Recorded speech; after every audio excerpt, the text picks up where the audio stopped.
Yes, people, welcome back to the first XI. This is the United. We're going to do a breakdown of Manchester United Spurs. Rachel's put together a load of slides. We're going to talk about whether it's a tactical problem, managerial problem, player individuals. We've also got Maya Graham here. I think most people know Maya Graham if you're watching this. And Alan, who's part of That Tottenham Show on the Football Terrace. Socials are in the description, so please go down and follow everybody. The Twitter handles are down there. And please smash the like and subscribe to the channel if you're new. So, Rachel, do you want to take it away? Yeah, sure. Let me just put this up. So we're just going to discuss sort of how the game went. There were some key moments in the game from both sides, some good performances, some bad ones, particularly in the first half from Manchester United, quite poor. And second half from Spurs was pretty poor as well. So we're just going to sort of go through that and get the opinions of everyone with regards to like those key incidents. Going to have a look at the lineups. Obviously, Spurs played a 4-3-3.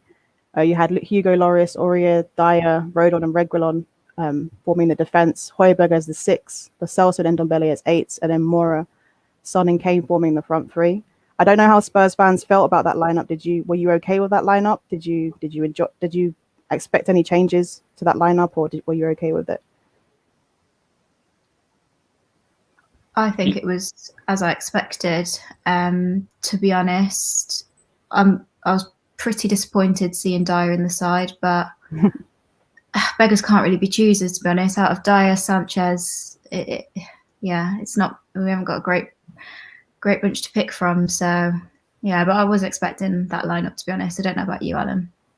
I would have preferred to see Toby in there, because I don't like Dyer or Sanchez at the back. I just think they've caused many problems. So I would have liked to see that, at least that one change there. But apart from that, there's not really much I would have changed, to be fair. That's fair enough. I mean, yeah, I would say that, Eric Dyer, I don't know how he starts games for you guys on a regular basis. It's a very strange one for me. I don't know. What do you think, Indiana? Like, is Eric Dyer a good player for you? Or... Do you know what? Spurs is a really tough one for me, because we were speaking about it last night. Mourinho likes to build a foundation from the back, and then to put Eric Dyer in there, and even to buy Doherty, I thought was a weird one anyway. It's so weak. It's crazy that he hasn't changed it. It's crazy that Dyer's in the back for me. I don't understand it. It's something I can't get my head around at all. I mean, don't get me wrong, it benefited us on the weekend. So, but it's just a weird one. It's really strange. Whether Mourinho's playing the Mourinho game, where he's just being stubborn, purposely pushing players out and doing it that way to make a point, who knows? You never know with him. But yeah, it was a strange one. And when I saw Cavani starting, I was happy. I was relaxed. Cavani tore him apart with his movement. Absolutely tore him apart. Yeah. Definitely, 100%. So Manchester United played a 4-2-3-1. Wan-Bissaka, Lindelof, Maguire, and Shaw at the back with Henderson in goal. McTominay and Fred, as we know, to be expected, they will play in the double pivot. And then Rashford, Fernandes, and Pogba behind Cavani. Pretty standard. I think that's what a lot of Manchester United fans really expected. McFred were always going to play in this game, or any of the big games, really. And obviously Cavani would have to play because Martial's out and we don't actually have another striker. So I think it was pretty standard for Manchester United, really. I know a lot of fans wanted Donny to play and Diallo to play, but, we don't speak about those fans. But I think it was pretty standard from both sides, really. I don't think there was anything out of the blue. There was nothing really that was surprising, I don't think. But going to have a look at their defensive shapes and the pressing, because a lot of people have this myth with Mourinho that he prefers to play, a low block. He prefers to park the bus. But you can see in a lot of the images that I'm going to show you, they actually play a mid block. They don't play park the bus football at all. And when they build up from the back, they tend to have a false back 3. So they put Højbjerg in there and they split Rodon and Eric Dyer so that the fullbacks can push up.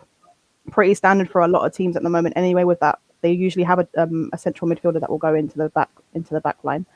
And in Manchester United, with their pressing, it was Bruno Fernandes who usually presses with the striker. So we usually play a 4-4-1-1 when we're pressing. Pretty standard, but you can see like the midfielders, they're very, very close together. So like in this game, McTominay and Fred basically man-marked Ndombele and Lo Celso, and it worked both ways. Lo Celso and Ndombele did the same thing. It was quite aggressive pressing from both sides, which you're going to see in the next sort of image as well. So you can see the same sort of thing. No false back three for Man United because we know that McTominay and Fred are poor passers overall. But it meant that our fullbacks were a lot deeper. You can see Luke Shaw's a lot deeper than what, say, Serge Aurier or Reguilon were. And you can see Lo Celso and Ndombele, again, they're playing very close to McTominay and Fred. And that meant that we couldn't get control of the midfield because we know that these two players, they don't have a lot of composure on the ball. So what you end up having is our players going long, which is like a common thing in the first 30 minutes or so. But I thought Harry Kane's pressing was quite poor throughout this game. He didn't close down players quick enough. He was sort of jogging a lot. I don't know if you guys noticed that with Harry Kane, but his pressing was quite poor in this game. I think just generally, sometimes I notice anyway, because he's obviously naturally found himself playing a little bit deeper. I tend to find the highest man pressing in our shape is sometimes Ndombele, which is crazy because he doesn't have the fitness. But yeah, I can definitely see what you mean. His press, especially in this image, is poor. It is. Yeah, It was a common thing. Sorry, I've not been impressed with Spurs' press in most of this season. It's a very slow, half-hearted press, and then especially in the Arsenal game and in this game, in the second half especially, you were able to play around that front four so quick, and then our midfield was swamped, and that's where you outnumbered the same as what happened with us against Arsenal. Just don't think if he's going to do the press, you need to go all together and with the whole team doing it. But we like to hold our defence back as well, which means more often than not in recent games, our midfield's been swamped because we're just outmanned. Yeah. Do you know what was really interesting that I read actually? There was a comparison between what Jose Mourinho did at Manchester United and what Oli is doing now. And Oli focused a lot on the fitness levels of our players, whereas Jose Mourinho focused on players getting, massages and relaxing after training. I don't know if you guys have noticed, but the fitness levels of Man United players at the moment are much, much higher than what they used to be. And our press before was actually quite lackluster as well, especially under Mourinho. So he obviously hasn't learned from that. And I think your players are not doing the fitness things that, say, Ollie's doing with Manchester United players. Mourinho's doing the same thing he did at Manchester United, where the fitness isn't quite there. And the press just looks doesn't look very cohesive at all. And it looks, as you said, it's very lackluster, which is really Didn't poor. something come out about Mourinho doing more ball work than fitness, and he wants to focus on doing even more ball work? I'm sure something came out about that. I'm sure someone said it on the terrace the other day. I haven't read that. Clips that surfaced of a Jose training session in comparison to, it was just a simple drill in comparison to an Ollie one, and the press in the drill from the Jose training session was next to nothing, and then the press in the Ollie drill was incredible. And this is just in a training session, and obviously what happens in training translates onto the pitch at the weekend, so you can tell. Why is that? Why do you think he's doing that? I'm not sure whether it's arrogance, whether he thinks he can achieve the same results with a different style, but maybe he can, but not with this squad. I'm afraid we don't have the quality to apply his technique of, I'm going to apply it to Paul Pogba. Paul Pogba doesn't really put that much effort in on a football pitch, but he doesn't have to. He's got the quality.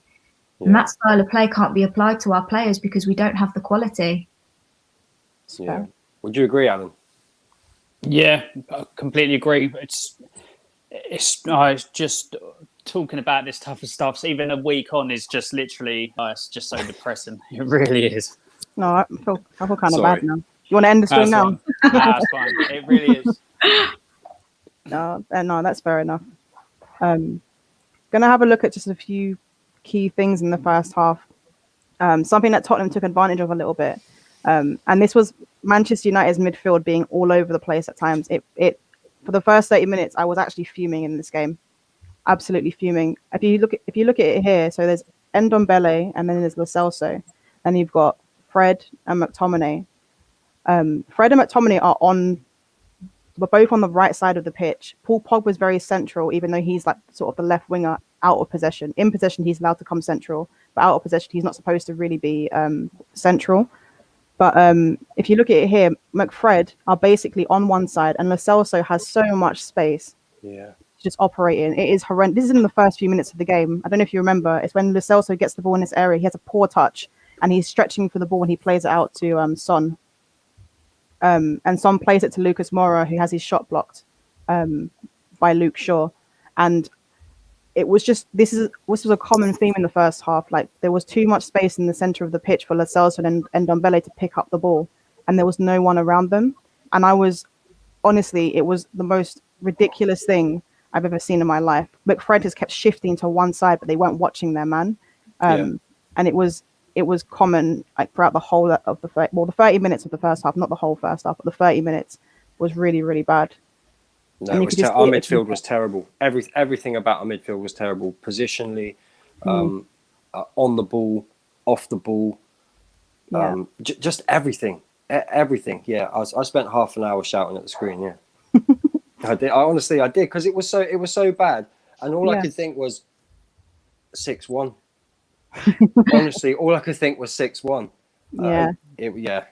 These two in the middle, they do this a lot. This happens a lot to Manchester United. Yep. Yeah, they do. The same thing happened here, actually. Look, on the left side this time, Ndombele is in the middle. Look how much space Ndombele has here. McTominay has gone to deal with Kane when Harry Maguire is dealing with Harry Kane, and Harry Maguire can deal with Harry Kane. They're sandwiching him for no reason. Fred's fine. He's with Lo Celso here. But what McTominay is doing is beyond me. Like he should be in this sort of area, stopping the ball from dropping to Ndombele, and he's just left Ndombele there. And this is just from a direct ball from the back three out to Harry Kane. Very simple. If Harry Kane gets this down to Ndombele has so much space to just run out our defense, and that's just from one ball. I mean, it was horrendous. It's just the whole game. And do you know what else we had trouble with as well? Harry Kane dropping deep. Whenever he dropped deep, Fred would do this thing where he would just run at him. He wouldn't watch like Lo Celso, who again is in a lot of space here. He would just run at him and basically leave a space, and he just give away a foul. And you can see here, Reguilon's providing a lot of support. Lo Celso's in a lot of space here. Harry Kane did cause a few issues. Whenever Tottenham were in possession, Harry Kane did cause issues. I think Harry Kane's performance was bad because of his off the ball movement and his off the ball pressing, and that I think it was quite poor. But on the ball, he did cause us issues because he was operating in areas where McTominay and Fred just don't know how to handle those kind of players. They can't handle players that have any kind of intelligent movement. It was pretty bad. And then again, look at this space. McTominay, Fred, and Bruno are three sort of midfielders all on one side. Or Pogba, look at this. This is our left winger in this game, and he's here. So all of these players, Cavani, Rashford, look at this. It's not like Manchester United switched the play. You know what I mean? With one diagonal. It's not like Tottenham switched the play with one diagonal ball. This was literally them passing it out simply. No pressure, and they had all this space to run into, and it ended up with Lo Celso passing it to Lucas Moura, who played a cross into the box, and Lindelof cleared it. I think he went out for a corner. How much space can you give these players in the first 30 minutes of the game when they've got players like Harry Kane who can punish you, Son? It was absolutely horrendous from Man United's point of view. And I thought Tottenham, their build-up play sort of in the second third was okay. I think in the final third, they were a bit lackluster, but they were getting the advantages in the midfield. But McTominay and Fred just lost the midfield battle in the first half an hour of the game. But I don't know how you guys felt about the first half an hour from a Tottenham point of view. Were you okay with the performance, or were you a bit wary? Did you think that it was going well or poorly? I didn't hate it personally, which is what I get from a lot of Tottenham performances. Recently. I didn't hate it at all. I thought we were okay. We weren't great, but I was worried about this game going into it. I predicted that we were going to lose, which I tried to never do. I tried to never be negative, but I just had a really, really bad gut feeling. So to get through that first half and it not be awful, I was okay with it. Second half's obviously a different story. Yeah, second half was Do you something. do you feel like you should have taken advantage of that when you were watching it? I know now we're watching it back. We're seeing the amount of space that your midfield's getting on the ball.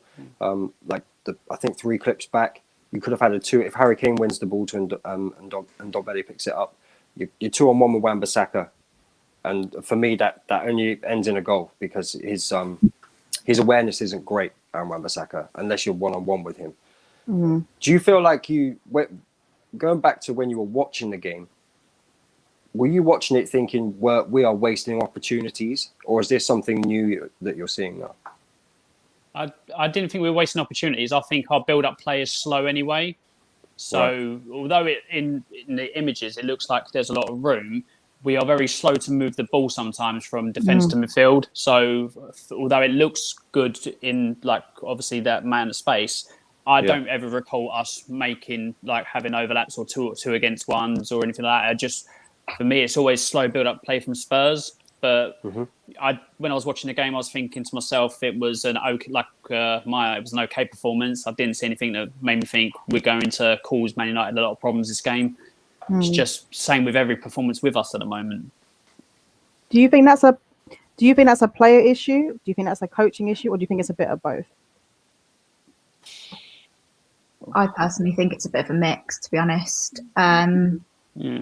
I think players need to take accountability for certain things. The manager needs to take accountability for certain things.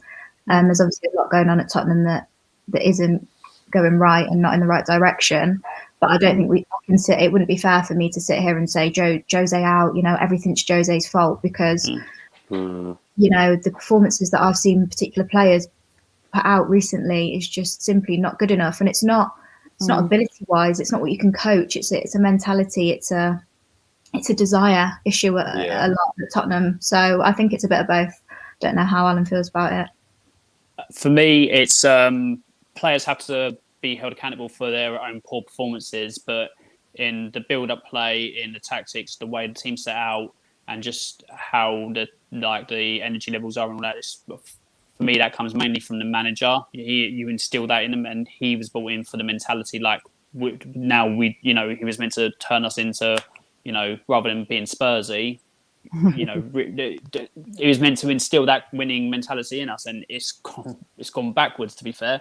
So he has to take a large responsibility of blame, but it's to do with players as well. There's certain players in there that should not be at this club anymore. Yeah. Do you think Jose has a real problem when he's not working with elite players or players that he's wanted as his number one target? Do you think that's part of it? And then he kind of ignores them, and then that will upset the dressing room, and that desire is not there. I mean, you've got to have a positive vibe, right? In football, you've got to have a positive mentality to be out on there and have that desire. There's got to be a drive behind it. Do you think Jose's a bigger problem than people think? I think when things are going well with Jose, and when things aren't going very well, I'm not sure he knows how to manage those poor spells and those poor situations. So yeah, it's a difficult one. For me, his man management is not that great. What he done with Shaw from Man United when he was there, what he done with Sergio Aurier, what he's done with Dele Alli, Bale. The only one it's worked with has been Ndombele from last season. It has made an improvement. So it doesn't work with everyone, but I think I can only see him with one method of how he man manages, and it's not going to work on everyone, especially not in today's game. But I've always said, in regards to top managers, can they do the same at a team that's not always challenging, that doesn't have the funds, who doesn't have the star quality all the way through? And I think we found with Mourinho, he can't do that. Would Pep be able to do better? No. It's something I'd always like to see. But for me, managers like that have always had the teams to do it. So that's why they've always done it. But unfortunately, at Spurs, it hasn't worked out. I'd agree with that. Actually, I don't think if Pep came to Spurs, say tomorrow, you might see like flashes of the nice football that Manchester City play, but it won't be consistent or effective because they don't have the players for it. You very much need a certain profile of player to play Pep ball. Yeah. And Tottenham don't have that, so that's a fair enough point, to be fair. Gonna have a look at Manchester United. Honestly, when I was putting this together, my brain was just hurting constantly. There's this thing that our midfielders do or don't do, and that is exploit space. It drives me insane. We kept going long in this game. This was just a set piece, but look at the space that's here. Neither Cavani, Pogba, or Bruno sort of went into this area. Luke Shaw could have dropped a little bit deeper to link up with that person if they're there. Doesn't do it because there's no one there. For some reason, they were just playing sort of on the shoulder of defenders. They were trying to pin defenders, particularly Cavani and Paul Pogba. And we kept trying to go long. And you can see a couple of images here. Paul Pogba, obviously in the air against Serge Aurier, he's going to win that battle. He's much bigger. He's much stronger than him. And he kept winning the ball in the air. And it's the same thing here with like Bruno Fernandes playing the ball in. But what I would want to say is that if you look at this sort of area here, that's a lot of space where there's not a Manchester United player. Do you know what I mean? Like this sort of area here is where Bruno operates, but because he dropped deeper, there's no one there making those sort of runs. Neither Cavani nor Pogba are trying to drop deep and try and link up with Bruno Fernandes. So we kept going long. In this situation, like he plays it into Pogba, who knocks it down for Cavani, and then Rashford takes a shot, and then Eric Dyer puts out a very good block, to be fair to him. But it was sort of the trend in this game was us playing the ball long a lot, trying to win the ball in the air and try and go for a knockdown, and play off of that. There was nothing special that we were really doing, to be honest, up until when we had our goal disallowed, which we'll have a look at in a second. But just literally because you look at the gaps, there's like Tottenham are quite compact in this sort of area. No one's making runs into these sort of spaces where there's a bit more going on. No one's making a run in here. Like, look at the space that's in here. He's playing that ball to Paul Pogba. But why isn't someone making this run in between the centre backs? Like, it was quite poor, the movement at times. And it seemed to be play the ball up into Paul Pogba and hope that he can do something. And it was quite a poor thing to watch, to be honest with you. How did you feel about that, Indiana? Like, how did you feel about the first half from Manchester United in general? Like the Paul Pogba versus the world tactic. Yeah, no, I didn't like it. I think it's something that came about because we were so bad on the ball in the midfield. We ended up just hitting it long. I don't think it matters what level you play at either. I think any of us that have played football have played in those games before where you have certain individuals that just can't click, so they end up panicking and knocking the ball long, and that ends up for a period of time happening quite a lot. You have those odd games where that happens. Yeah. With Cavani, I was really surprised with him in the first half because normally he works very hard to exploit those spaces, and in the first half he did not do that. I was surprised that Pogba. I don't think Pogba came inside enough either, and he could have dropped in that hole because Spurs were actually giving us a lot of room at times. Again, it was down to the fact that they didn't trust our midfield to give them the ball. I think at one stage Fred had nothing but time and space in front of him and put it out for a throw-in. And I remember that. There was no pressure on him at all. And the thing is, with our midfield, it sets the tone for the game. It only takes 2 or 3 bad passes, and that's it. It will set the tone until the second half. We have to get in at half time, reset, and come out again. And I think that's what happened in this game.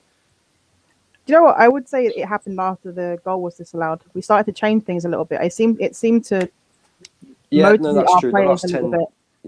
Yeah. We're going to have a look at the disallowed goal now because I don't know what your views are on it, but I thought this was a horrendous decision. I really did. I couldn't believe it. So we know how it starts. McTominay gets the ball. He dribbles inside a little bit. Son tries to grab him. And then McTominay sort of moves his arm, sort of shield himself, and then he hits Son in the face. The ball's played to Fred, plays it into Paul Pogba, who, for some strange reason, Paul Pogba turns so casually here and no one's doing anything about it. I can't believe how much time he had on the ball where he could just do what he wanted so close to the box. And then he plays the ball to Cavani, who has a really nice finish. But the way he goes down, Son, here, like he's been shot in the face, is unreal. And there's too many players doing this now. And it's not just Son. I've got an image of Rashford doing it next as well. I can't stand it. They both should be booked for this. It's too much. The play acting going on like he's been literally punched in the face multiple times is crazy to me.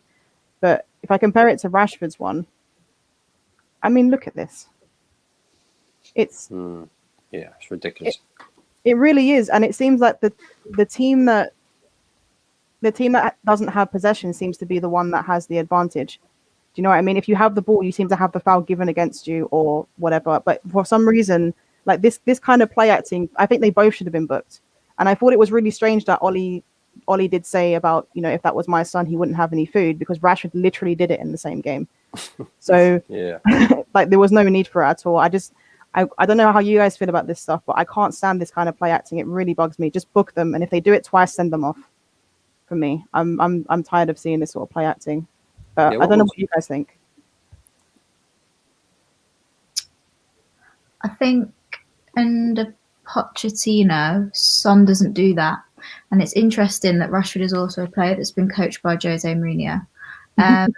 We obviously saw in the Amazon documentary how Jose spoke to the players on how he wanted them to be as players on the pitch in regards to their attitude. And yeah, I genuinely do believe that is on the Son's one anyway. That's Jose Mourinho's influence, because I genuinely do believe under Pochettino, Son does not go down like that. We saw what happened when Son he injured. Was it Andre Gomez? Yeah, for Everton. Yeah. And how he reacted to that. And now we're seeing Son doing this. It feels like a different player. And I feel like it is very much Jose's influence. Yeah, I completely agree. I don't like to see it in the game. No one likes to see it in the game because it's just overreacting. Like, that's the only word to describe it. And yeah, I do believe as well that players, they should be booked for it, because it's making football a bit of a joke, to be honest. Agreed. Alan, what's your thoughts on it? So when I watched it in real time, this incident, I thought goal. Then when I watched it back, he does get caught in the face. He shouldn't go down like that. Definitely shouldn't go down like that. He is caught in the face. But the way I put it to other Man United fans is, if the roles were reversed and Son caught McTominay in the face and we went on to score, would you be like, that's a foul? I think you guys would. I think fans. I think maybe some fans would feel that way, but I'm very much I don't like things like that. So I can see why on both sides people would say it could be a foul. For me, when looking back at it, I can see why maybe the refs thinking it's intentional. It's not intentional. It was just basically keeping him off and caught him in the face. Shouldn't have acted like that. And I agree, people should be booked for simulation, like for play acting too much. But I can see why the ref, by the letter of the law, overturned it. But for me, it should have just been a goal. Yeah, that's fair enough. I mean, if you look at this image, the implication here is that we would have to have gotten a free kick here, which I just think is insane. Like, look at Rashford's face. Just look at it. I mean, he wasn't hit that hard. I think this one was actually softer than the Son one when I was watching the clip, to be honest with you. But it's killing football. I'm sick of seeing it. I'm sorry. I'm sick of seeing it. Like, I grew up watching Roy Keane and Patrick Vieira. I don't want to see this. To be fair, and also Pogba and Cavani had a lot to do. It wasn't like this was on the edge of the box. McTominay's hit him in the face, taken a shot and scored. There was still a lot to do. I've got a problem with VAR with this as well, because I don't think that cost Spurs a goal. That's fair enough. There's also the fact that Son grabbed him.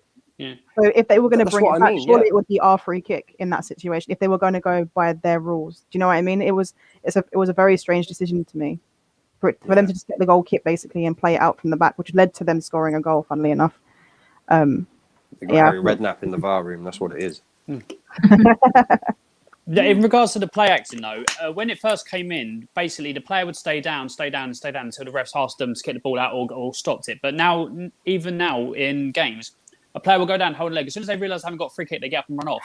Yeah. Yeah. And it's that Bruno blatant. does that all the time. Bruno Yeah. does As soon as they I realise can't there's stand no free kick, they instantly just get up and carry on playing the game. And now it's embarrassing to watch sometimes. It really is. I agree. Yeah, that's fair. Gonna have a look at the Spurs goal. This goal, I know a lot of people would blame it on Fred and say Lindelof, but there are about 5 players at fault for this goal. And it starts off, if you look at the positions before they pass it into Eric Dyer, Paul Pogba's again very central. When we're out of possession, Paul Pogba should be closer to Eric Dyer here. He shouldn't be so far away. Fred's not close enough to Lo Celso. And Ndombele's on this side. McTominay can't follow him, but at this point, he's sort of Harry Maguire's man because Harry Maguire's not marking anyone here. But if you look at the next image, Paul Pogba can't get to Eric Dyer quick enough because he started off too far from him. And look at the space that Lo Celso finds himself in. Like there's a lot of space here. And again, Fred, he's too far away from him. The distance is actually bigger now between them, so he's having to react to it. And then Ndombele drops a little bit deeper here. I mean, this is really poor from us. But look at Harry Maguire as well. For me, this Ndombele is Harry Maguire's man here. And what Harry Maguire should have really done is actually just pressured him and try and force him to play the ball backwards. But he leaves him, which I just thought was ridiculous in itself. You put him here, for example, and you can see Ndombele doesn't actually have any options. If he's pressed quite closely here, he would have to pass it back, or he'd have to just turn. And if he turns, you still have Harry Maguire there to try and deal with him. But the fact that he was able to turn for free and just run at our defense was a joke. I mean, it was ridiculous. He just plays a direct ball into Harry Kane. It's a really nice touch from Harry Kane into Lucas Moura. But watch, Harry Maguire's barely moved. So he didn't actually drop in to try and deal with Ndombele. He's standing still, and now Lucas Moura is running goal side of him. So what is it exactly that Harry Maguire was doing here? I don't really understand it. But then this happens. I don't know what Lindelof is doing. Like Lindelof here, very strange thing that he's doing here. But Lucas Moura will pick up the ball and play it to Son. And he's got so much space because now Rashford hasn't run back with him. And like if you look at where this starts, Son's foot is like right in the corner here, but Rashford is right next to him. Doesn't react and just allows Son to run into the box for free. And he's standing there watching him. So I would say personally, Rashford, Lindelof, Maguire, Paul Pogba, and Fred are all at fault for this goal. It was a shocking goal from our point of view. But from Spurs' point of view, I would say it's a decently worked goal. I mean, we did give you guys a lot of space, but you're playing out from the back. It's a team goal, so to speak. You're playing out from the back. Your central midfielder picks it up. Ndombele drops a little bit deeper into the space. Plays a really nice ball to Harry Kane. I thought the touch from Harry Kane was really, really nice. And it was a nice bit of play from Spurs to score the goal. But I thought it was shocking from Manchester United's point of view. So I don't know what you guys thought about the goal. I remember thinking FIFA goal. That's what I remember. I remember, like, I haven't played FIFA for about 15 years, but I remember thinking, yeah, this is a FIFA goal. It's just there were so many mistakes in there, and Spurs did really well to exploit that. I thought that was their. I know it ended in a goal, but I also thought that was their best move. And again, I thought 6-1. That's all I could think was 6-1, because when you see a build-up of mistakes from your team, it doesn't fill you with confidence, does it? And so you've scored, and I mean, look at who's that on the left? Son. Look at Son. Sorry. Yeah. The amount of space is crazy. That's just madness. Anything can happen there. Yeah. And he ends up scoring, and it's just yeah. You know what? To be fair, well worked from Spurs. Well worked. From Spurs. Yeah. To be fair, I did cast Aaron Wan-Bissaka during the game when I first saw it. I actually thought he was out of position, but he's gone to that position because every single other player that's supposed to be dealing, with Harry Kane, for example, they're not doing it. They're all out of position, and he's had to cover. So yeah, it wasn't his fault. I mean, a lot of people said it was. I was one of them at first, but it wasn't his fault at all. But from a Spurs fan point of view, like, did you enjoy watching this goal at least? Yeah, I did. I thought it was a lovely, lovely worked goal. As you said, I can only echo brilliance from Harry Kane. Like, I think people underestimate how important, because I mean, okay, he's not being closely pressed, but he has got Lindelof quite close to him, tight. He has got Wan-Bissaka quite tight to him. So for him to take that touch and manipulate the ball into the perfect space for Lucas Moura, it was a really, really well worked goal in my opinion. Yeah, I enjoyed watching it. For me, for that goal as well, I have to give credit to Moura, because most people in that position would have just lashed at the shot, but he took the time to pick out Son for an easier shot. And normally with our front three, it's just like shoot on sight, I'll take a shot. So for me, Moura gets credit for that as well. Yeah, I mean, he started the central position. He actually swapped positions with Ndombele, so he came more central and Ndombele was wider.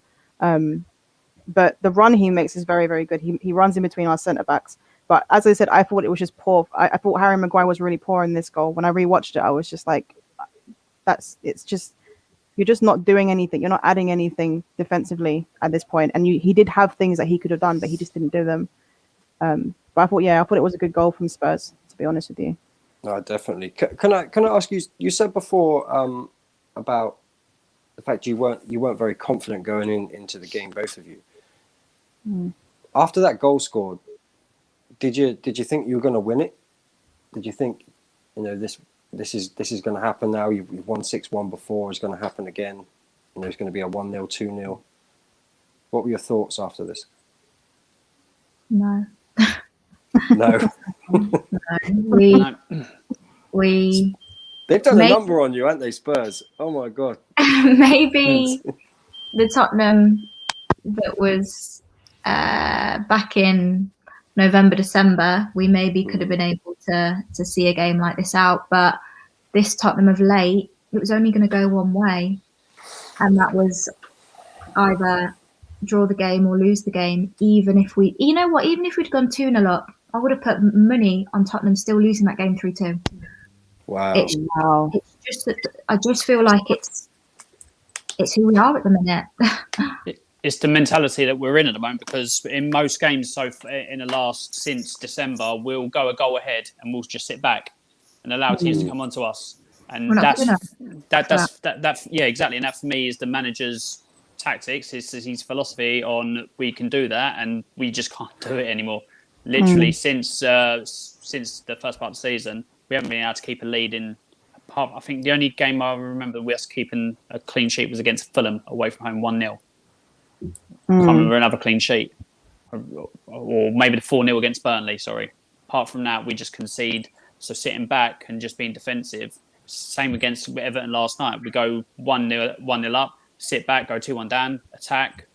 And then the last 10 minutes of that game against Everton, we do nothing. It's what's been instilled into this team, and that's why I'm not confident with any games at the moment. That's fair, to be honest.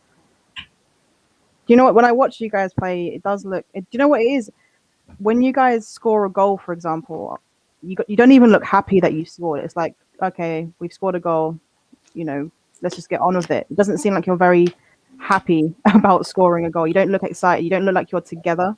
I don't know if you guys. There's no belief, is there? There's no belief. Yeah, that's what it looks like to me. It feels like a team going through the motions. It really does. And that, for me, says that it's a team that doesn't want Mourinho there. That's fair enough, to be honest. I think once that happens, once the majority of players don't want a manager there anymore, I think it's fair to say that manager should go. Oh, regardless of the the root reasons. Like, I don't think Mourinho should have gone there in the first place. I don't think it was a good fit, because Mourinho has always needed money to succeed. Like, he's not someone that's going to build a team and do the best that he can with what he's got. He's never been that kind of manager. So I think, it probably is time for Mourinho to go, to be honest, unless something magical happens and they all start loving him, which I really doubt. So, listen, I think if Spurs were to make top 4 and win the cup, I think he should still go. Once you've lost the dressing room, this isn't like 20 years ago, Sir Alex Ferguson era, where a player falls out falls out with the manager and you move the player on, the player's got more power than the manager now. Way more power. Once you've lost the dressing room, you have to go. Yeah. You have to. There's no getting back from that, regardless of where you end up this season. For me, he's not there next season. I agree. I don't see him being there at all. It's just most of the team, by the look of it. I mean, at the end of this game, there's a clip where Mourinho goes over to Pogba and Son looks like he just wants to avoid Mourinho at all costs. He just wants to get away from him. I think that's the same with most players. And like you said, when a manager has that kind of reaction with players, you can't change your board all at once. You can't change 11 players at once. The person that is always the fall guy is the manager. No, that's absolutely true. Gonna have a look at the second half now, and both managers made changes at halftime. The first one from Mourinho is that he saw that Paul Pogba towards the last 10 minutes of the game was starting to control the midfield a little bit. So he changed it to a, depending on how you look at it, it's a 4-4-1-1 or a 4-2-3-1. And basically he put in a double pivot. And he brought Ndombele or Lo Celso to play there, one of them to play there alongside Højbjerg, because Paul Pogba had way too much space. Understandable. You don't want Paul Pogba running a game. Like, you saw what happened. It becomes a bit of a joke for the opposition team when Paul Pogba gets the freedom of the pitch like that. So it was the right move. It's just, unfortunately, I think your players just didn't want to play this sort of formation, especially Ndombele and Lo Celso. They're not really holding players. They're not players that want to play in that sort of position, in my opinion, anyway. And they didn't do their job very well in the second half. And then this is the sort of formation that Manchester United play. It was like a 4-2-2-2, where it was basically a box.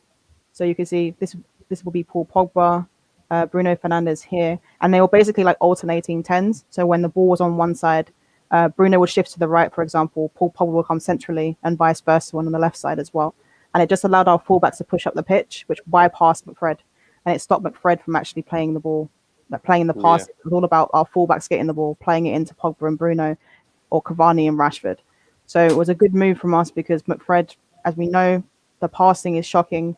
They can't control a game. They have no composure on the ball whatsoever. And when they're pressured, you can see they pass the ball backwards and we had to go long. So the change was really, really good for us. And you can see it here. I mean, this is really poor from Spurs' point of view. You can see Paul Pogba was quite central. Rashford's actually playing the alternating 10 in this clip. But look at, is this Eric Dyer, isn't it, number 15, I think? Yeah. Yeah, so Eric Dyer and Lo Celso are both pointing at Paul Pogba, but no one's doing anything about it. They're both pointing at him. They know that he's like come inside, that he's in a very dangerous area, like a line breaking pass. It can get him the ball here. They're both pointing. No one's doing anything. And this is why Lo Celso was taken off for Sissoko. This right here, this kept happening. Pogba kept coming into these central areas, basically having the freedom of the pitch to pick up the ball. You know, Paul Pogba can turn quickly. He's got quick feet, and just go towards the Tottenham defense and cause a problem. But you can see Tottenham are actually playing a mid block still. They didn't come out in the second half and like park the bus. They were very much still trying to play their game sort of thing. But I'm sorry, your midfield was shocking in this game. Højbjerg was fine in the sense that he had too much to do. He had to watch 2 10s. He can't do that on his own. He needed Lo Celso to actually help him out here, and he didn't do it. That's why Lo Celso was taken off for Sissoko. It was really poor. And again, Harry Kane just didn't press at all. So he had Lindelof, McTominay linking up on the right side. McTominay had a lot of space in this game as well, which we're going to see in the next clip. I mean, look at this. How can you allow McTominay, who's poor on the ball, to have this amount of space? Just close him down, and your players weren't doing it. Yeah. And this is with Sissoko on the pitch. So Sissoko here is sort of a bit close to Paul Pogba. Paul Pogba was not running into this area. That's why Sissoko was brought on. Because Lo Celso, as we said before, he wasn't doing that. So that's why he was taken off. But it's the same sort of principle. McTominay, like the pressing from Ndombele and Harry Kane was really poor.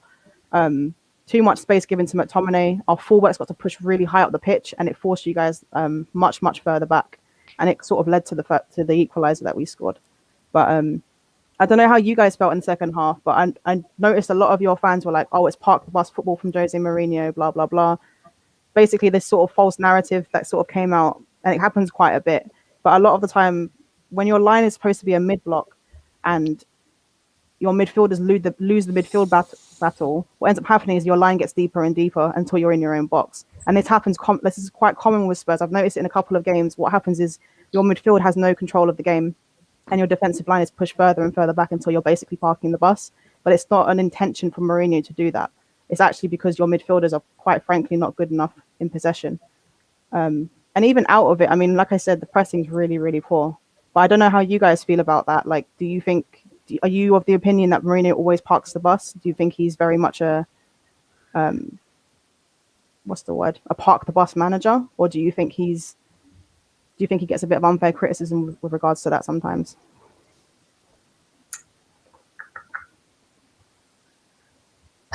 Personally, I think I'm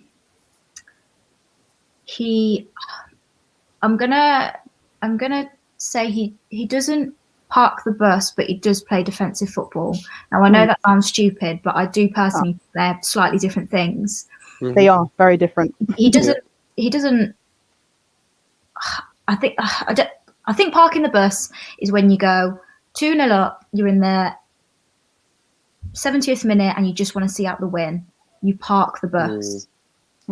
I think Jose Mourinho has always had a style of football, which is defensive football. He works his football from the back. He has a strong core back four or back five, whatever he's going to play, and everything comes through there. I think that's what he's tried to implement at Tottenham because that's who he is. He's done it at most clubs he's gone to. However, the players just haven't been good enough at Tottenham. You know, he's working with Eric Dyer and Davinson Sanchez. It's just, it's not good enough. So I don't think he purposefully goes out to try and make teams play onto us and have our defenders sat on the 18-yard box because you can see there that they're not. I just think that his actual style is not as attacking as other managers that we're starting to see in the footballing world now. And I think that just makes his style look even more defensive maybe than it actually even is. That's fair. That's very fair.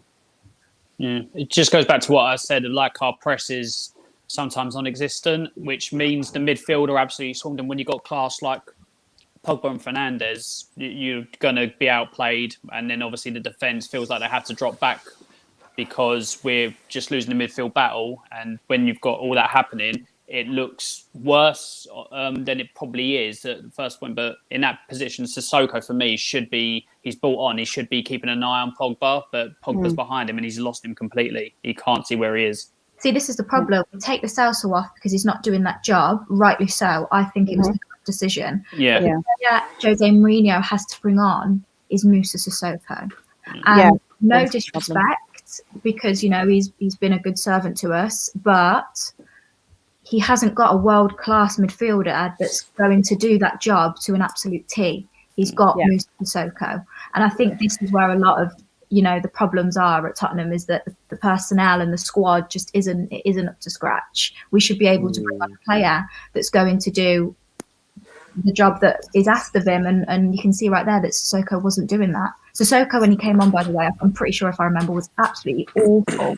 Yeah, he was. He was. He was just walking around the pitch. And that's what he was brought on to do, the absolute opposites, because Lo Celso was doing that. So, yeah, I think Jose Mourinho, a lot of the time, is stuck between a rock and a hard place because he doesn't have the personnel. He's not adaptable, is he? I think he's been in management so long now. He's so fixed on what he wants to do and the profile of players that he wants. He's stubborn. He's stubborn and arrogant. He's not going to change. He's not going to change. And I always thought it was a bit of a strange one for Levy to bring him in, if I'm honest. And then I thought Højbjerg was a great buy. I'm not going to lie. I like that guy. But when I didn't see a centre back come in, and then it was Gareth Bale and Doherty, that's when I started to think this might not end up the way Spurs fans think it will. I still actually thought, though, I still said at the start of the season, he'll get you top 4. I thought he would get top 4. I didn't see it going this wrong, to be honest. He has to go now. He's so stubborn. I think he's I've said many times this season, I think he should go into internationals. I think he should leave club football alone. This all started at Real Madrid. I'm a Manchester United fan. I've seen Jose Mourinho. I've seen what he does with players. He was doing some wild things with Paul Pogba. Rachel, you mentioned it the other day on here with Luke Shaw. He's just stubborn. He's not going to change. He'll die on this hill, you know. For me, it's with Mourinho, it's his ego and arrogance, because what worked for him back then as a young manager, and he was very successful, it seems like he can't let go. It's basically his way or the highway, and he can't change because it's worked other places, especially when you go back to the same manager, different players comment you made a couple of weeks ago. It's like what he does wins, and that's what makes him a winner. So for me, it's all about him, and it's everyone else's fault. That's why I think Mourinho isn't good enough for the game anymore. Like, he can't manage at the top level. That's fair enough. I think he can, but he would need. He wants full control, Jose Mourinho. He expects things to happen for him as much as he expects himself to build a team to win. But he also expects the club to be like, I'm Jose Mourinho. You have to do this for me. The players to be like, I'm Jose Mourinho. This is how you do it. You have to do this for me. The man management, I think, is poor.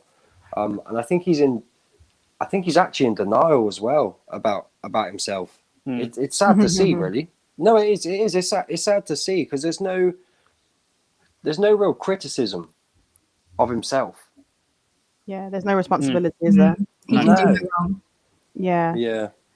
I don't know. I just think Jose Mourinho is very much, like, obviously he doesn't play the same style of football as Pep or anything, but because they need very specific players for their system to work, when you go to teams like Manchester United and Spurs, who are not going to back their managers fully, they're not going to get the players that they want, especially not their first choices, you end up in a situation where he has to make do. And you can't do that with managers like Mourinho and Pep. You have to make sure that the structure is in place to back them fully so that they can do what they need to do, because they have won things doing that in the past. You can't expect them to change their formula when the evidence is shown that they can't do that. That's not how they work. So the whole hiring Mourinho thing was very strange to me, I have to admit.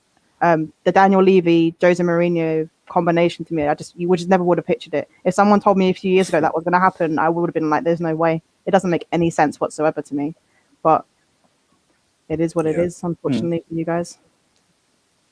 Just going to have a look at the Equalizer. I thought this was a nice bit of football from us, actually. Good bit of play from Fred, who obviously scores the goal. It plays a 1-2 of Rashford. Cavani, we know what his movement's like. His movement's fantastic.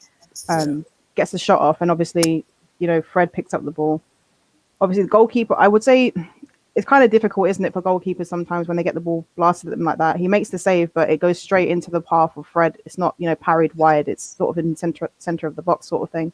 But I thought it was a really nice bit of play in the build up to that goal. I thought it was nice from Manchester United.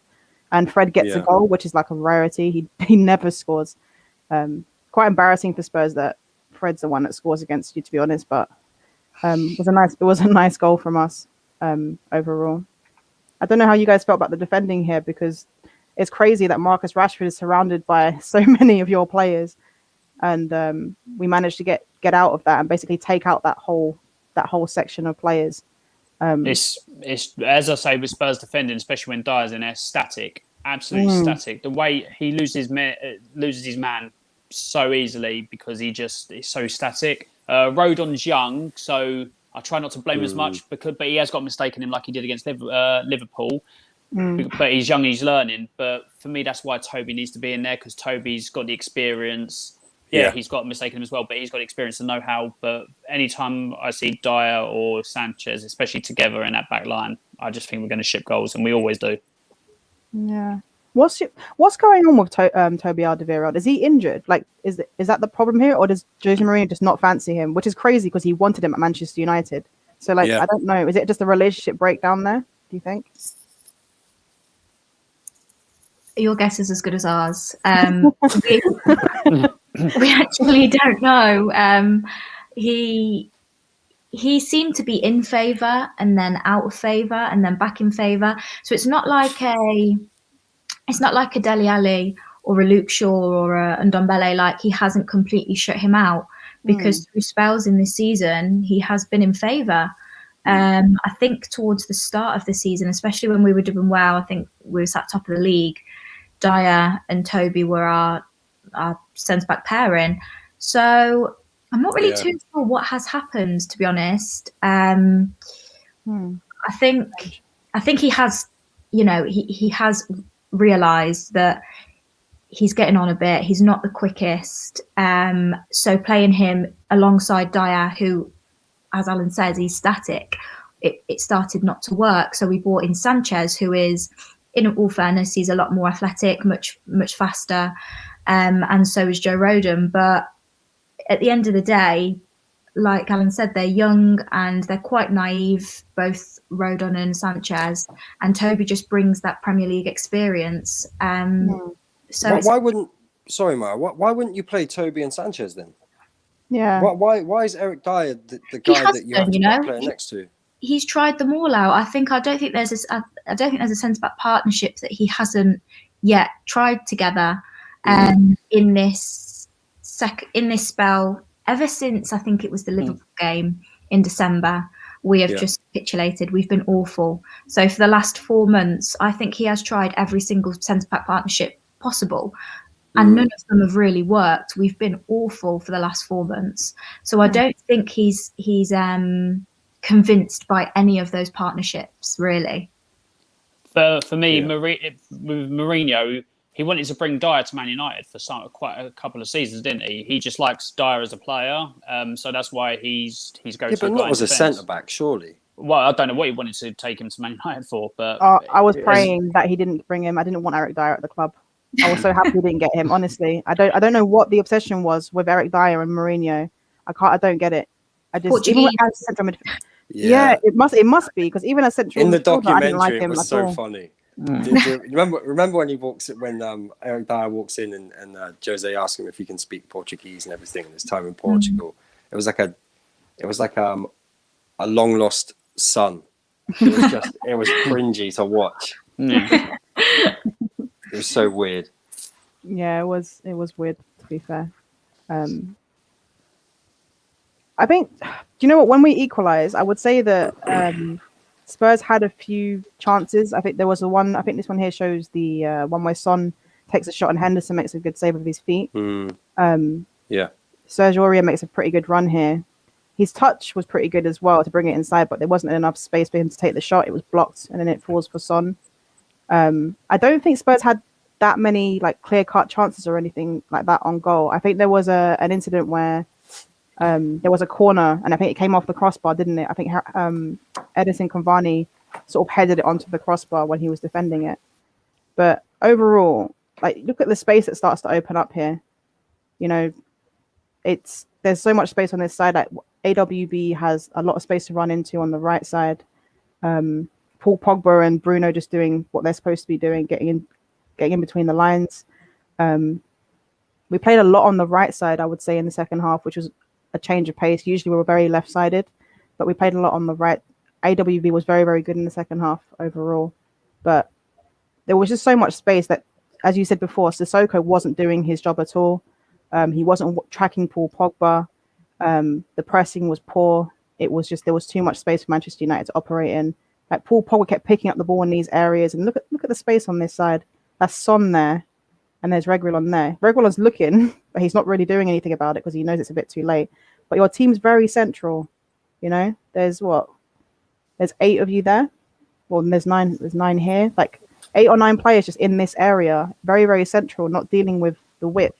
So you've got Greenwood here, and then you've got AWB supporting him, but you're very, very narrow. And it just gave us so much space on the right side in the second half. It was really poor from you guys. Your players just didn't adapt like whatsoever. Again, playing on the right side, all of your players constantly watching the ball as well. I don't know if you noticed that. Like, no one's watching any of the runners. You know, Bruno and Pogba are interchanging. No one's tracking them. No one really cares that they're sort of there, which is crazy to me as well. But this was a nice bit of play because Mason Greenwood plays the ball into Cavani. This is a really, really nice cross into the box, actually. Nice ball from Mason Greenwood. But if you look here, Sissoko and I think this is Højbjerg. The ball's played behind Højbjerg, so he's had to recover here. He can't do it in time. Bruno's running off of Greenwood to go for the overlap. Paul Pogba again. I know it was a great cross by Greenwood, but look at the space that Paul Pogba can run into. He can run into this area here. He'll be free in the box because is it Serge Aurier? That's number 24. Yeah. He's on Cavani. He's going to lose that battle with Cavani anyway. And obviously, Paul Pogba running onto the ball towards the front post. Eric Dyer, as you said, is very static. So there are options there for us in the box. You've only got 2 defenders in the box at this point, and Paul Pogba's running into the box. I don't really know what you guys are doing, to be honest with you. Like Sissoko was just. It was quite a fast move, Rachel. It was quite fast. It was no, it absolutely was. It was a fast move, but it was a consistent thing in this second half with how Spurs were defending. Like Sissoko came on to help Højbjerg in the double pivot, but Højbjerg was still watching 2 10s on his own. He had to track, like he was trying to track Bruno, but Paul Pogba would go into position. Sissoko wasn't tracking him, and then Højbjerg was sort of stuck in 2 minds. Does he go with Pogba? Does he go with Bruno? I felt so sorry for Højbjerg in this game. When I rewatched it, I just thought like poor Højbjerg, because he would get blamed if Bruno is in a sort of position where he can cause problems. You're thinking, okay, he's the attacking midfielder. Why isn't your defensive midfielder dealing with him? But Højbjerg can't do 2 jobs at once. It's very difficult for him, and I felt sorry for him. Like I'm sorry, but your midfielders are not good enough. They're so bad. But yeah, it was a really nice cross from Greenwood though, and a great bit of movement from Cavani. To be honest with you, do you remember when we spoke about this, Indiana? About Greenwood getting the ball in these areas and not crossing the ball into the box. Yeah, no, but he was told in this game, wasn't he? He was told in this game, but I think what's happening is that I think the last 2 or 3 months, Greenwood sort of he's improved in his wing play a lot since the turn of the year. He's starting to like get the ball to the byline as well, put crosses into the box, which is what he wasn't doing before. But Greenwood's instinct now is to get the ball into the box. He knows where Cavani's going to be. They seem to have built up a relationship, which was really nice. Yep. And obviously there's the Cavani goal. It was a really nice bit of movement from Cavani again. Good header. But I just found that the second half from Spurs, personally, it just looked like they couldn't be bothered. When the goal went in, when it was 1-1, it looked like Spurs just sort of said, okay, we're going to probably lose this game, but hopefully we get a draw. It wasn't good enough from Spurs' point of view, to be honest with you, second half. Yeah, it's what we've seen for most of this second half of the season. Yeah, absolutely. Oh yeah, this is the chance actually. The Cavani chance. Not Cavani chance, it was a Spurs chance, but Cavani sort of headed the ball and it hit the crossbar. It was the only chance I saw that was sort of clear cut. There wasn't anything. Spurs didn't create much in the final third at all, to be honest with you, in the second half. There was nothing. When I was looking through the game, I was like, wow, Spurs really didn't do much. They lacked desire, in my opinion. It would just seem like they just gave up on the game. It was like I said, I don't think there's much belief in the Spurs side. That's all. It looks to me like quite a few of them aren't playing for the manager. That's how it comes across when I watch it. I just think there's not much effort from many of them. It's just a situation we're in at the moment. Hopefully we can get to the end of the season, damage control, maybe win a trophy, and then start a rebuild. Oh, you're winning the trophy. You're winning the trophy. Oh, I hope. You're winning the trophy. What, I can't have Man City winning it, so you're winning the trophy. I think all the Man United fans are hoping for that. We don't want a quadruple for Manchester City. Hope Chelsea do a job this weekend as well. But yeah. Oh, this is the Greenwood goal. I thought Paul Pogba in the second half was absolutely ridiculous for me. Yeah. The way what he did on the ball, the trouble that he caused Spurs was insane to me. And you can see, I think this is Højbjerg and Eric Dyer trying to get the ball off of him. Quick feet. Greenwood again. There's a lot of space on this side for Greenwood. But to be fair to the Spurs players, they didn't expect Paul Pogba to get out of this situation where he's surrounded by 5 players so easily. Yeah. But for me, right there, Eric Dyer is well out of position. He should never be there as a centre back. And he's heading back towards goal, so it was even worse. Yeah. Yeah. No, you know what? It's a good point, to be fair. But we spoke about the Spurs defense. Like, you guys have a lot of problems with Eric Dyer in there. He's not good enough. But yeah, he plays the ball to Mason Greenwood. and I thought Hugo Lloris was really poor for this shot. I thought he should have saved this. I don't know about you guys, but I don't think he should. I don't think this ball should have went in. I know Mason Greenwood puts a lot of power behind it, but I thought Hugo Lloris should have done a bit better in this goal. Yeah, it was a good strike. It was a very, very good strike. But I think a keeper of his caliber shouldn't be getting beat on the near post from a shot that is in line with the penalty spot. I just, as good as the strike is, when you're someone like him, you know, he's won a World Cup. Yeah. I just put it this way: if that was a Son or a Kane shot at the other end, I think the game that Henderson had, he would have saved that. So, yeah, that's fair enough. Yeah. Yeah, Lloris is slightly declining with every season. So I think 3-4 years ago he would have saved that. Unfortunately, it's just getting to the he's just getting to that age where he's not as consistent as he once was. So, but yeah, that's the one out of the three. He had no chance for the other two. For that one, I think he should have saved it. Again, though, it could come down to belief. I mean, I think the two main positions for me where you have to be confident and sharp is your strikers and your goalkeeper. If you've got a goalkeeper that's not very confident, he doesn't believe in his back line, these sort of things are going to happen. I think that's we had what it with saying, De Gea at Man United. We had it with David De Gea. Had this exactly the same thing. No, it's true. It's very true. But do you think you guys will be looking for another goalkeeper? Maybe not this summer, but maybe next summer, for sure. Yeah. You think he's going to leave, or do you think he'll just become second choice, Hugo Lloris? Or I think he'll move on. I think he might go PSG with Poch. I believe we will be looking for a keeper in the summer. Joe Hart will probably stay as number 2. That's how I think that's going to go. I forgot he was there, Joe Hart. I actually forgot he was playing for Spurs. I can see Martinez going to Spurs. The I can see it happening. Yeah, I can see it. He's a quality keeper. I'll take him. He's a quality keeper, and he wants to move. It just seems like the sort of deal that Daniel Levy would be happy with. That's fair. He's not a bad. He's 28, isn't he? He's only 28. So, well, he's in his prime. It's fair, very fair. Yeah. Well, this all comes to the end of the stream. To be honest with you, just a few matchbacks. Spurs and United actually had the same amount of shots on goal, but really on target. Yeah, it's crazy, isn't it? It's crazy. I didn't even, when I was looking at that, I was like, is that really the case? Like I couldn't think of 12 shots on goal from Spurs. I couldn't think of any. I was really surprised. But the possession difference isn't that much. Nothing really stands out. Spurs won more tackles, but it didn't really help them in the end. But overall, I just thought Spurs were really poor in the second half. Actually, for a good 60 minutes of the game, they were very, very poor. And I thought Paul Pogba was the man of the match for me. I thought Cavani was a close shout. I thought Cavani was excellent as well for 60 minutes. But I thought the way Paul Pogba controlled the game, he was all over the pitch. You can see it here. He was just doing all sorts. Can I ask you a question to you Man United fans? Why does he get so much stick, Pogba? Why does he get so much stick with your fans? I don't get it.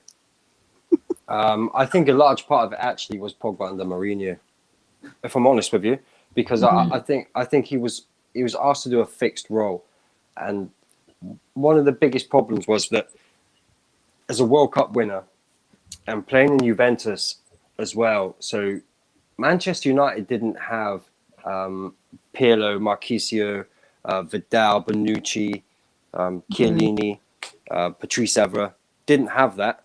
A player like Higuain who works hard up top, and Paul Pogba had that freedom on the pitch. It turned into Paul Pogba having to play a box-to-box role, but also be disciplined in a fixed position. And it was just it's too much for one player to do. And so I think fans looked at Paul Pogba and were like, well, he wasn't like this at Juventus. He's not like this in the World Cup.